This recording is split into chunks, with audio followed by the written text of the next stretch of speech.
Hey TikTok, Chag Hanukkah Sameach. This year, I'm bringing the gift of knowledge. Every night this Hanukkah, I'm going to be bringing a new piece of trivia. Tonight's the first night, and here's the first piece of trivia. The first public menorah lighting in the United States took place in 1974. It was organized by Rebbe Menachem Schneerson and took place in Philadelphia. The music promoter Bill Graham, out in San Francisco, he grew up Jewish, and he loved the idea so much that he threw his influence and money behind the idea. Speaking of public menorah lightings, the world's largest menorah is at Grand Army Plaza in Brooklyn. It's 32 feet high and 4,000 pounds. Leave it to Brooklyn to be the biggest. Thanks for joining. Follow and come back for tomorrow's trivia. Happy Hanukkah! Welcome back, TikTok. Happy Hanukkah, and here's night two's piece of trivia.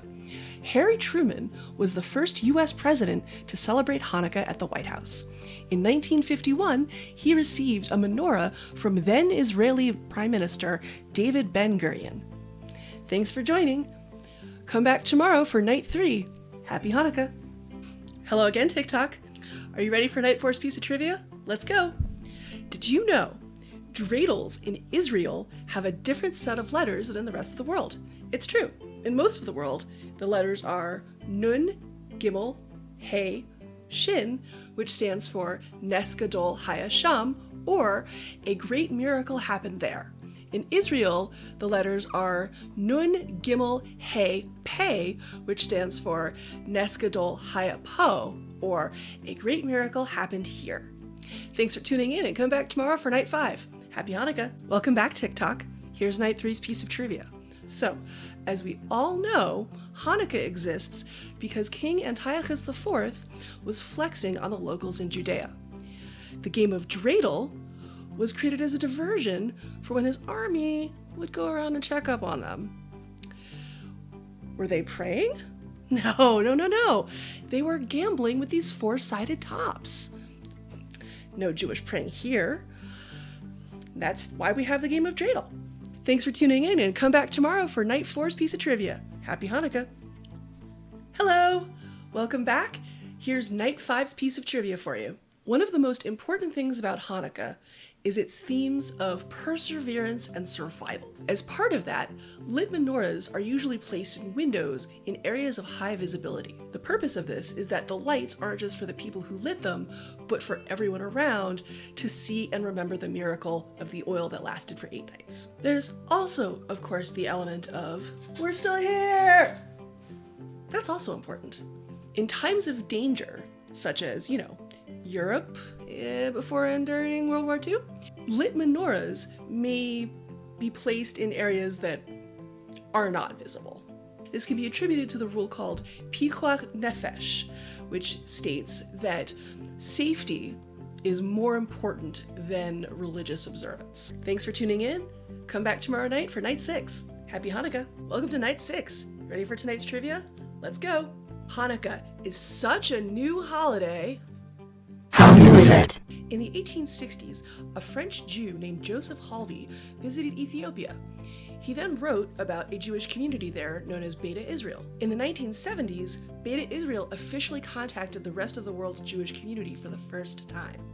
Hanukkah is such a new holiday that the events we celebrate occurred about 300 years after they left Asia. Thanks for tuning in. Come back tomorrow for night 7. Happy Hanukkah! Hello again for night 7. Welcome! Do you like my new earrings? There are lots of different kinds of Jewish holidays, but the best ones can usually be filed under they tried to kill us, they didn't, let's eat. Hanukkah is like 12,000% this kind of holiday. You've got latkes, you've got sufganiyot, you've got fried cheese. All of it is symbolic, and all of it is symbolically deep fried in oil. Truly the state fair of Jewish holidays. Side note about the cheese. In the Middle Ages, the story of Judith and Holofernes got mixed up in the story of Hanukkah. The events in the two stories happened hundreds of years apart, but, when you have an oral history, mix-up happen. Because Judith seduced Holofernes with cheese and wine like the smart lady she was, cheese became one of the symbolically fried foods. Thematically fried cheese. Thanks for tuning in. Come back tomorrow for the last night of Hanukkah.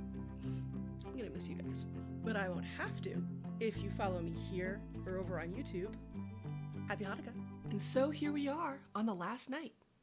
Our hearts and our Hanukkiahs are full. Getting asked if Hanukkah is the Jewish Christmas is really annoying. Really, the only thing they have in common is the time of year when they fall. In my opinion, the holiday Hanukkah is most similar to is Cinco de Mayo.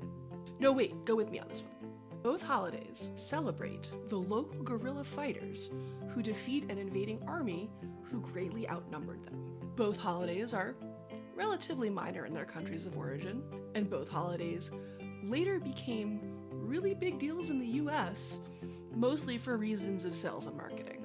Unfortunately for the Jewish Christmas thing, it was Americanized Jews in the late 18th century that kicked off the whole celebrate Hanukkah like Christmas thing. Oh well. Thank you for sharing Hanukkah with me. Please do consider giving me a follow either here or over on YouTube. Happy Hanukkah!